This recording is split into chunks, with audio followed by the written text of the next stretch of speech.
सीख जो जीवन बदल दे। कहानी सीख जो जीवन बदल दे। एक राजा था जिसका नाम रामधन था। उनके जीवन में सभी सुख थे। राज्य का कामकाज भी ऐशो आराम से चल रहा था। राजा के नैतिक गुणों के कारण प्रजा भी बहुत प्रसन्न थी और जिस राज्य में प्रजा खुश रहती है वहाँ की आर्थिक व्यवस्था भी दुरुस्त होती है। इस प्रकार हर क्षेत्र में राज्य का प्रभाव अच्छा। इतने सुखों के बाद भी राजा दुखी था क्योंकि उसकी कोई संतान नहीं थी। यह गम राजा को अंदर ही अंदर सताता रहता था। प्रजा को भी इस बात का बहुत दुख था। वर्षों के बाद राजा की यह मुराद पूरी हुई और उसे एक पुत्र की प्राप्ति हुई। पूरे नगर में कई दिनों तक जश्न मना। नागरिकों को राजमहल में दावत दी गई। राजा की इस खुशी में प्रजा भी झूम रही थी। समय बीतता जा रहा था। राजकुमार का नाम नंदन सिंह रखा गया। पूजा पाठ एवं इंतजार के बाद राजा को संतान प्राप्ति हुई थी, इसलिए उसे बड़े लाड़ प्यार से रखा जाता था। लेकिन अति किसी भी बात की अच्छी नहीं होती। अधिक लाड़ प्यार ने नंदन सिंह को बहुत बिगाड़ दिया था। बचपन में तो नंदन की सभी बातें दिल को लुभाती थीं, पर बड़े होते होते यही बातें बदतमीजी लगने लगती हैं।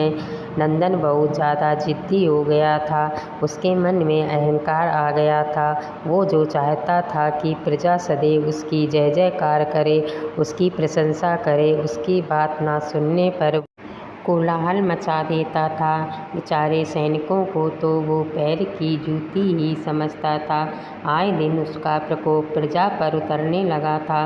वो खुद को भगवान के समान पूजता देखना चाहता था। आयु तो बहुत कम थी लेकिन अहम कई गुना बढ़ चुका था। नंदन के इस व्यवहार से सभी बहुत दुखी थे। प्रजा आए दिन दरबार में नंदन की शिकायत लेकर आती थी, जिसके कारण राजा का सिर लज्जा से झुक जाता था। यह एक गंभीर विषय बन चुका था। एक दिन राजा ने सभी खास दरबारियों एवं मंत्रियों की सभा बुलवाई और उनसे अपने दिल की बात कही कि वे राजकुमार के इस व्यवहार से अत्यंत दुखी थे। राजकुमार इस राज्य का भविष्य, अगर उनका व्यवहार यही रहा तो राज्य की खुशहाली चंद दिनों में ही जाती रहेगी।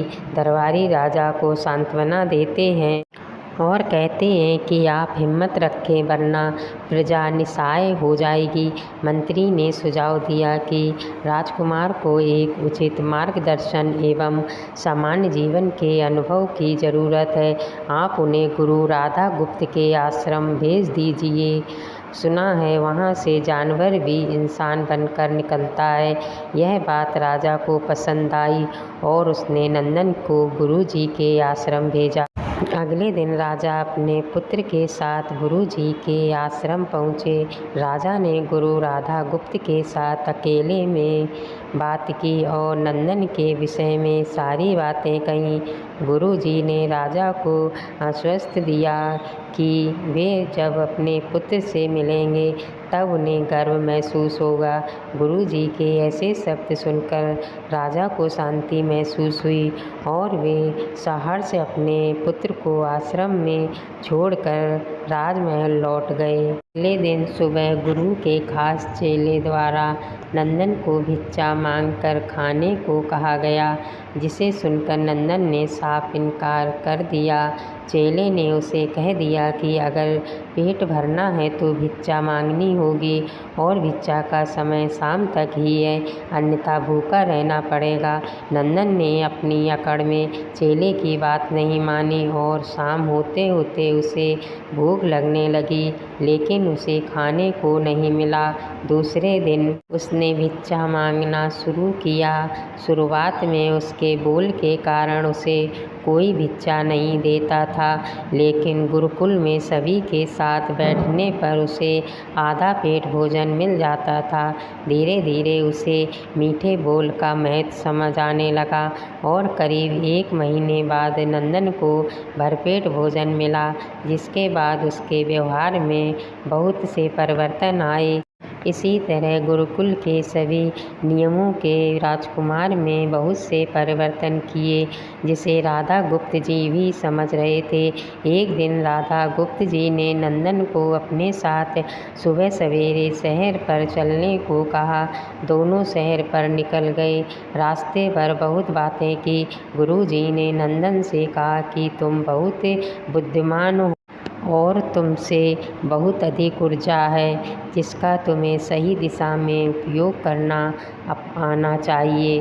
दोनों चलते चलते एक सुंदर बाग में पहुंच गए, जहां बहुत सुंदर सुंदर फूल थे, जिसमें बाग महक रहा था। गुरुजी ने नंदन को बाग से पूजा के लिए गुलाब के फूल तोड़ने को कहा।